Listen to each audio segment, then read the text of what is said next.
ዛሬ ደግሞ አማርኛን እንዲሁም እንግሊዘኛን ከመሰረቱ ከፊደል ጀምራችሁ ከመጀመሪያው መጀመር ለምትፈልጉ ፍቱን መላ ይዤላችሁ መጥቻለሁ ማለት ነው። ዛሬ የመጀመሪያ 8 ፊደሎችን ከሀ እስከ ሸ ድረስ ይዤላችሁ መጥቻለሁ ማለት ነው። በቅደም ተከተል እንዲሁም በቅርጻቸው በስማቸው እንዴት ማወቅ እንደምንችል እናያለን ማለት ነው። በደንብ ተከተሉኝ። አማርኛን እንዲሁም እንግሊዘኛን ከመሰረቱ ከፊደል ጀምራችሁ ማለት ነው መማር የምትፈልጉ ሰዎች በኦንላይን መማር ትችላላችሁ። ስልካችን ባዮ ላይ አለ፣ ደውሉልን። ምናልባት የእንግሊዘኛ ፊደሎችን ያወቃችሁ ማለትም በእንግሊዘኛ እንዴት እንደሚነበቡ ያወቃችሁ በአማርኛ ደግሞ ለማታውቋቸው በደንብ ትከተሉኛላችሁ። በደንብ ነው ማስተምራችሁ። እንጀምር። የመጀመሪያዋ ሀ ነች። ሀ ለ ሀ መ ሰ ረ ሰ ሸ። ስለዚህ እንደዚህ የምታዩቸው ማለት ነው ወርታች የምታዩቸው እያንዳንዱ ፊደላት ማለት ነው ወደ ጎን ሰባት ሰባት አላቸው ከራሳቸው ጋር ሰባት። ለምሳሌ የሀ ሰባት፣ የለ ሰባት፣ የሀ ሰባት እያለ ሙሉ ሰባት ሰባት ወደ ጎን አላቸው ማለት ነው። ስለዚህ እነዚህ ፊደሎች ደግሞ በቅርጻቸውና በስማቸው ይለያያሉ ማለት ነው። በደንብ እናያለን። የመጀመሪያዋ ሀ ነች። ሀ ሁ ሂ ሃ ሄ ህ ሆ። ሃ ሲል ኤችኤ ነው። ሃ ኤችኤ፣ ሁ ኤችዩ፣ ሂ ኤችአይ፣ ሃ ኤችኤ፣ ሄ ኤችኢ፣ ህ ኤች ብቻ፣ ሆ ኤችኦ። ስለዚህ እንግሊዘኛውም ሃ ሁ ሂ ሃ ሄ ህ ሆ ይላል ማለት ነው። ሁለተኛ ለ ሉ ሊ ላ ሌ ል ሎ። ለ ሲል ኤልኢ ለ፣ ሉ ሲል ኤልዩ ሉ፣ ሊ ኤልአይ ሊ፣ ላ ኤልኤ ላ፣ ሌ ኤልኢ ሌ፣ ል ኤል ል፣ ሎ ደግሞ ኤልኦ ሎ ይባላል ማለት ነው። ከዛ ወደ ሐመርኋ እንሂድ። ሃ ሁ ሂ ሃ ሄ ህ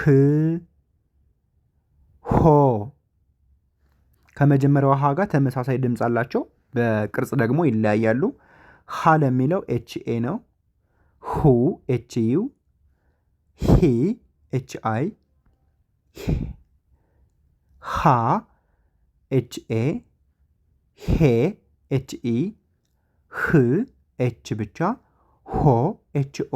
ስለዚህ ሃ ሃ፣ ሁ ሁ፣ ሂ ሂ፣ ሃ ሃ፣ ሄ ሄ፣ ህ ህ፣ ሆ ሆ። መ ለሚለው ኤምኢ፣ ሙ ኤምዩ፣ ሚ ኤምአይ፣ ማ ኤምኤ፣ ሜ ኤምኢ፣ ም ኤም ብቻ፣ ሞ ኤምኦ።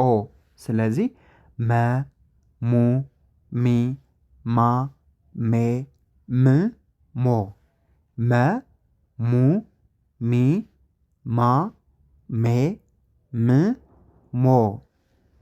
እሺ እዚህ ጋር ሰ ሱ ሲ ሳ ሴ ስ ሶ። ሰ ኤስኢ፣ ሱ ኤስዩ፣ ሲ ኤስአይ፣ ሳ ኤስኤ፣ ሴ ኤስኢ፣ ስ ኤስ ብቻ፣ ሶ ኤስኦ።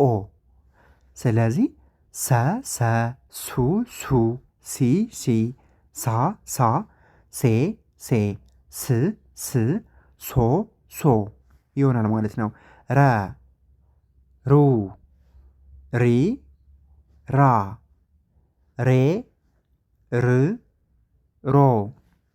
ረ ለሚለው አርኢ፣ ሩ አርዩ፣ ሪ አርአይ፣ ራ አርኤ፣ ሬ አርኢ፣ ር አር፣ ሮ አርኦ።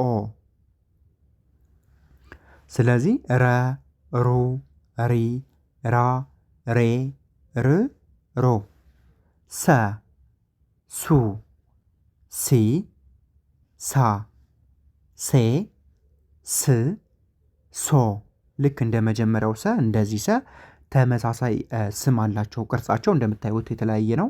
ተመሳሳይ ስም የተለያየ ቅርጽ አላቸው ማለት ነው። ማለትም ሞክሼ ናቸው። ሁለት ሰዎች አሉ ማለት ነው። አንድ ሰ ወይም ንጉሱ ሰ እንዲሁም እሳቱ ሰ። እሺ ሰ ሱ ሲ ሳ ሴ ስ ሶ።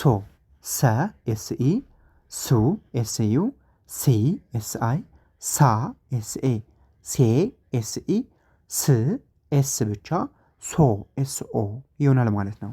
ሸ ሹ ሺ ሻ ሼ ሽ ሾ።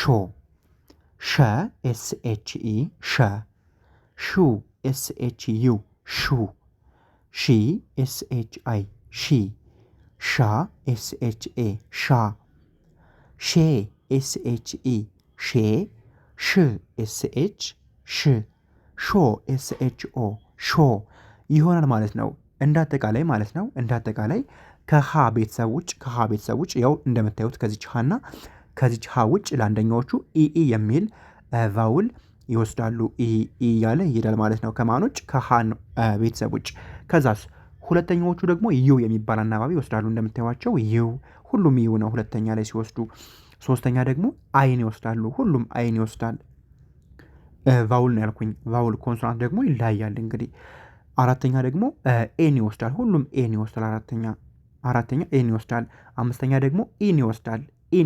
ያው አንዳንዴ ኢን ይወስዳል፣ ግን ሞር ኢን ነው የሚወስደው ማለት ነው። ከዛ ስድስተኛ ደግሞ ምንድነው ኮንሶናንቱ ብቻውን ይቀመጣል። አንዳንዴ አይ የሚባል ቫውል ያስከትላል፣ ግን አብዛኛውን ጊዜ ኮንሶናንት ብቻውን ይቀመጣል ማለት ነው ለስድስተኛ ፊደሎች። መጨረሻ ላይ ደግሞ ኦን ይወስዳል ማለት ነው። ኦን ይወስዳል። እሺ ለሀ ቤተሰቦች ኮንሶናንቱ ወይም ውክልናው ኤች ነው። ሁሉም ኤች ነው። ለለ ደግሞ ኤል ነው። ለሀ ደግሞ ኤች ነው። ለመ ኤም፣ ለሰ ኤስ፣ ለረ አር፣ ለሰ ኤስ፣ ለሸ ደግሞ ኤስ ኤች ይወስዳል ማለት ነው። ቀ ቁ ቂ ቃ ቄ ቅ ቆ። እንደምታዩት የቀ ቤቶች ልክ እስከ 7 ድረስ ማለት ነው። ውክልናቸው ወይም ኮንሶናንታቸው ማን ነው? ሙሉ ኬ ነው ለሁሉም። ለቀ ኬ፣ ለቁ ኬ፣ ለሶስተኛም ኬ፣ ለአራተኛ ኬ እንዳለ እስከ 7 ድረስ ኬ ነው። ከዛ የሚለያዩት በምንድን ነው? በቫውል አወሳሰዳቸው ይለያያል። ለምሳሌ አንደኛዎቹ እንደምታዩቸው ቀ፣ በ፣ ተ፣ ቸ፣ ነ፣ ኘ ስንል ማለት ነው። አንደኛዎቹ የሚወስዱት ማንን ነው? ኢን ነው። እንደምታዩት ኢን የሚባል ቫውል ይወስዳሉ። እዚጋ ኢ ነው፣ ከዚህ ጋም ኢ ነው፣ እዚጋ ኢ ነው፣ እዚህ ጋር ኢ ነው፣ እዚህ ጋር ኢ፣ እዚህ ጋር ኢ። ስለዚህ አንደኛ ፊደሎቹ አብዛኞቹ ኢ የሚባል ቫውል ይወስዳሉ ማለት ነው። የቀ ቤተሰብ ኮንሶናንቱ ማን ነው? ኬ ነው። የበ ቤተሰብ ደግሞ እንዳለ ቢ ነው እስከ መጨረሻው ድረስ። የተ ቤተሰብ ደግሞ ቲ ነው እንዳለ እስከ መጨረሻው ድረስ። የቸ ደግሞ ሲኤች ነው። የነ ደግሞ ኤን ነው እንዳለ ኤን ነው። የኘ ደግሞ ጂኤን ነው እንዳለ ለሰባቱም ማለት ነው። ከዛ ምንድን ነው የሚለያዩት? ቫውል አንደኛ ቀ ስንል ኬኢ ያው ኬ ሁሌም ቋሚ ነው፣ ለሰባቱም ያገለግላል። ስለዚህ አንደኛ ቀ ስንል ኬኢ ነው። ቁ ስንል ኬዩ ነው። ቂ ስንል ኬአይ ነው። ቃ ስንል ኬኤ ነው። ቄ ስንል ኬኢ ነው። ከዛ ደግሞ ቅ ስንል ደግሞ ክ ብቻ ወይም ኬ ብቻ ማለት ነው። ከዛ ቆ ስንል ደግሞ ኬኦ እንጠቀማለን ማለት ነው። ስለዚህ ቀ ቀ፣ ቁ ቁ፣ ቂ ቂ፣ ቃ ቃ፣ ቄ ቄ፣ ቅ ስንል ኬ ብቻ ነው የምትሆነው። ቫውል አንዳንድ ጊዜ አይን ታስከትላለች፣ ግን ብዙ ጊዜ ብቻዋን የምትቆመው ማለት ነው። ኬ ብቻዋን አስቀመጥነ። ቆ ስንል ኬኦ እንጠቀማለን ማለት ነው። ከዛስ በ ስንል ደግሞ በ፣ ቡ፣ ቢ፣ ባ፣ ቤ፣ ብ፣ ቦ ስንል ማለት ነው። በ ስንል ያው እንደምታዩት ለሰባቱም ከበ እስከ ቦ ላሉ ፊደሎች ኮንሶናንቱ ወይም ቋሚ ውክልናው ቢ ነው እንዳለ ለሰባቱም ሙሉ ማለት ነው። ለሰባቱም ሙሉ ከዛ ቫውልን ጨምር። አንደኛ ሲሆን ቢ ብለን ኢን ነው የምንጨምረው፣ ቅድም ኢን እንደጨመርነው ሁሉ አሁንም ቢ ብለን ምንድን ነው ይውን ነው የምንጨምረው፣ ቅድም ቁ ብለን ይውን ስለጨመርነ ማለት ነው ለሁለተኛ። ሶስተኛ ቢ ስንል ያው ቢ ነው። ከዛ አይ ከዚህ ጋር አይ ስለጨመርነ። ባ ስንል አሁንም ቢ ነው፣ ኤን እንጨምራለን። ከዛ ቤ ስንል ቢ ቋሚ ነው ወይም ኮንሶናንቱ ነው፣ ኤን እንጨምራለን። ከዛ ብ ስንል ቢ ብቻዋን ነው የምትሆነው፣ ቅድም ኬ ብቻዋን እንዳስቀምጥናት ሁሉ። ቦ ስንል ደግሞ ኦ ይወስዳል ማለት ነው። ስለዚህ እንደዚህ እንደምታዩት ጥቁሮቹ ቫውሎቹ ናቸው። ቫውሎቹ እነዚህ ተመሳሳዮቹ ደግሞ ኮንሶናንቶቹ ናቸው ማለት ነው። ኮንሶናንቶቹ ናቸው ማለት ነው። በጣም አሪፍ። ስለዚህ በ በ፣ ቡ ቡ፣ ቢ ቢ፣ ባ ባ፣ ቤ ቤ፣ ብ ብ፣ ቦ ቦ ይሆናል ማለት ነው። እንቀጥል ተ ተ፣ ቱ፣ ቲ፣ ታ፣ ቴ፣ ት፣ ቶ። ይሄ ደግሞ የተቤት ነው። የተቤት ደግሞ የእንግሊዘኛ ውክልናው ወይም ኮንሶናንቱ ቲ ነው እንዳለ ለሰባቱም ሁሉ ቲ ቲ ቲ እያለ ይሄዳል። ለሰባቱም ቲ ነው። ከዛ የሚለያየው ምንድን ነው? ቫውል ነው። ተስንል ለአንደኛዎቹ ቅድም እንዳልኳችሁ ኢን ነው የሚወስደው። ሁሉም አንደኛ ፊደል እዚህ ጋር ያለው ማለት ነው ኢን ይወስዳል። ሁለተኛ ይውን ይወስዳሉ። እንደምታዩት ሁለተኛዎቹ ይውን ይወስዳሉ። ሶስተኛ ደግሞ አይን ነው የሚወስዱት። አራተኛ ደግሞ ኤን ይወስዳሉ። አምስተኛ ኢ ይወስዳሉ። ስድስተኛ በዚህ ላይ ምንም አይወስዱም። አንዳንድ ጊዜ እንዳልኳችሁ አይን ይወስዳሉ። እሱን ደግሞ መቼ እንደምንጠቀም አሳያችኋለሁ በቀጣይ ቪዲዮ። መጨረሻዎቹ ደግሞ ኦን ይወስዳሉ ማለት ነው። እንዳለ እንደምታዩት ሰባተኞቹ ኦን ይወስዳሉ። እስከ መጨረሻ ድረስ ኦን ነው የሚወስዱት ማለት ነው። ስለዚህ ተ ስንል ቲኢ፣ ቱ ስንል ቲዩ፣ ቲ ስንል ቲአይ፣ ታ ስንል ቲኤ፣ ቴ ስንል ቲኢ፣ ት ስንል ቲ፣ ቶ ስንል ቲኦ ይሆናል ማለት ነው። ወደ ቸ ቤት እንሄድ። ቸ፣ ቹ፣ ቺ፣ ቻ፣ ቼ፣ ች፣ ቾ። ቸ፣ ቹ፣ ቺ፣ ቻ፣ ቼ፣ ች፣ ቾ። ይሄ ደግሞ የአማርኛው ነው። የአማርኛ ከ1 እስከ 7 ያሉ የቸ ቤተሰቦች ናቸው። ውክልናቸው ወይም ኮንሶናንታቸው ምንድን ነው? ሲኤች ነው። ምንድን ነው?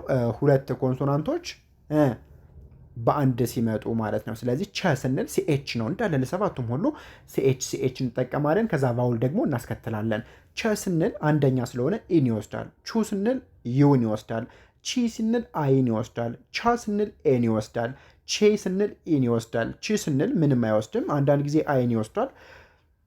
ቾ ስንል ደግሞ ሲኤች ኦ ይሆናል ማለት ነው። ስለዚህ ቸ ሲኤች ኢ፣ ቹ ሲኤች ዩ፣ ቺ ሲኤች አይ፣ ቻ ሲኤችኤ፣ ቼ ሲኤችኢ፣ ች ሲኤች፣ ቾ ደግሞ ሲኤችኦ ይሆናል ማለት ነው። ነ፣ ኑ፣ ኒ፣ ና፣ ኔ፣ ን፣ ኖ። ይሄ ደግሞ የአማርኛ ፊደል የነ ቤት ማለት ነው። ስለዚህ ነ ስንል ደግሞ ወይም የነ ቤት ደግሞ ውክልና ከ1 እስከ 7 ላለው እንዳል ኤን እያለ ይሄዳል ማለት ነው ሙሉ ለሰባቱ። ከዛ ምንድነው የሚለያየው? ቫውል አንደኞቹ ሲሆኑ ቅድም እንዳልኳችሁ ኢን ነው የሚወስደው። ሁለተኛ ሲሆን ይውን ነው የሚወስደው ከላይ እስከታች። ሶስተኛ ሲሆን አይን ይወስዳል። አራተኛ ሲሆን ኤን ይወስዳል። አምስተኛ ሲሆን ኢን ይወስዳል ከላይ እስከታች ማለት ነው። ስድስተኛ ሲሆን ምንም አይወስድም። አንዳንድ ጊዜ አይን ይወስዳል። መጨረሻዎቹ ደግሞ ኦን ይወስዳሉ እንደምታዩት ማለት ነው። ኖ ኖ። በጣም አሪፍ። ስለዚህ ነ ከሆነ ኤንኢ፣ ኑ ከሆነ ኤንዩ፣ ኒ ከሆነ ኤንአይ፣ ና ከሆነ ኤንኤ፣ ኔ ከሆነ ኤንኢ፣ ን ከሆነ ኤን ብቻ፣ ኖ ከሆነ ኤንኦ ይሆናል ማለት ነው። ውድ ቤተሰብ ወደ ዕለቱ ትምህርት መጨረሻ ፊደል ስንሄድ እኘ ነች። እኘ ስንል ጂኤን ነው። ሙሉ ለሰባቱም ሁሉ ጂኤን ነው የምንጠቀመው። ጂኤን ከዛ የሚለያየው ምንድን ነው? ቫውል። ስለዚህ ጂኤን ካልነ አንደኛ ሲሆን ኤን እንወስዳለን። እንደምታዩት ቅድም ጀምረን ኤን የወሰድ ነው። ዩ ሁለተኛ ሲሆን ደግሞ ዩ እንደምታዩት። ሶስተኛ ሲሆን አይን ይወስዳል። 4ኛ ሲሆን ኤን ይወስዳል፣ ልክ እንደ ሌሎች ማለት ነው። 5ኛ ሲሆን ኤን ይወስዳል። 6ኛ ሲሆን ምንም አይወስድም፣ ጂኤን ብቻ ይሆናል። 7ኛ ሲሆን ደግሞ ኦን ይወስዳል ማለት ነው። በጣም አሪፍ። ስለዚህ እኛ ከሆነ ጂኤንኢ ነው፣ ኙ ከሆነ ጂኤንዩ ነው፣ እኚ ከሆነ ጂኤንአይ ነው፣ እኛ ከሆነ ጂኤንኤ ነው፣ እኚ ከሆነ ጂኤንኢ፣ እኚ ከሆነ ጂኤን ብቻ፣ እንዲሁም እኞ ከሆነ ጂኤንኦ ይሆናል ማለት ነው። ውድ ቤተሰብ ዛሬ በክፍል 2 ከቀ እስከ ኘ ያሉ ፊደሎችን አይተን እንዲሁም የእንግሊዝኛቻቸውን ምርጥ በሆነ ትምህርት አይተናል ማለት ነው። እንደ አጠቃላይ የቀ ቤት ውክልና ወይም ኮንሶናንት ኬ ነው። የበ ቤት ውክልና ወይም ኮንሶናንት ቢ ነው። የተ ቤት ውክልና ወይም ኮንሶናንት ቲ ነው። የቸ ቤት ደግሞ ሲኤች ነው። የነ ቤት ደግሞ ኤን ነው። እንዲሁም የኘ ቤት ደግሞ ጂኤን ነው። ከዛ ምንድነው የምትለያዩት? ቫውል ቫውሎቹ እንደምታውቋቸው 5 ናቸው አይደለ? ማን ናቸው? ኤ ኢ አይ ኦ ዩ ናቸው። እነዚህን ቫውሎች መከፋፈል ማለት ነው። ስለዚህ ለአንደኛዎቹ ኤን እንጠቀማለን፣ ለሁለተኛዎቹ ዩን እንጠቀማለን፣ ለሶስተኛዎቹ አይን እንጠቀማለን፣ ለአራተኛዎቹ ኤን እንጠቀማለን፣ ለአምስተኛዎቹ ኢን እንጠቀማለን፣ ለስድስተኛዎቹ አንዳንድ ጊዜ አይን እንጠቀማለን። አብዛኛውን ጊዜ ግን ምንም አንጠቀምም። ከዛ መጨረሻዎቹ ደግሞ ኦን እንጠቀማለን ማለት ነው። በጣም አሪፍ። በዚህ መልኩ በደንብ መረዳት ትችላላችሁ ማለት ነው። ቀጣይ ክፍሎቹን ደግሞ ይዘን እንመጣለን። እስከዛው ፎሎ አድርጉ። አማርኛን በውስጥ መስመር በኦንላይን ካላችሁበት ቦታ ሆናችሁ መማር የምትፈልጉ ሰዎች ስልካችን ባዮ ላይ አለ፣ ደውሉልን።